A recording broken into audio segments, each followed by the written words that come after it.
Dihostele tsa Nkandla kwa Mamelodi jaanong di ka fa tlase ga dipatlisiso.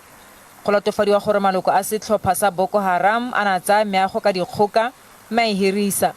Seo se baketse mmasepala tatlhegelo e kgolo ya madi. We are talking about a loss of close to 12 million per annum. In terms of revenue that we're supposed to be collecting as a city. That is why now we decided to hand the matter over to SAPS so that they can do their investigation. I do know that the President and the Minister of Police, they have declared that now we have to start looking into invasions as a serious crime.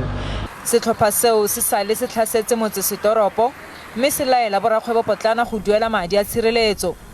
Maloko a sone a le mane a na tshwarwa mo kgweding e fitileng mme ba latofadiwa ka bogodu go gweba ka madi e seng ka fa molaong le go tlola molawana wa go hudusa baagi ba santse ba tshelela mo letshogong. We are confident that we are still going to arrest more. We are working closely with the NPA. It's guiding our investigation, and then we do exactly what the NPA they are saying, the prosecutors what they are saying we must do. As soon as we are ready, we are still going to arrest a lot of people in Mamelodi. Mawela a re go santse go tlile go tshwarwa batho ba le bantsi. Ba belaelwa ba le bane bao ba tlile go tlhagelela gape kwa kgotlatshekelo mo kgweding e e tlang.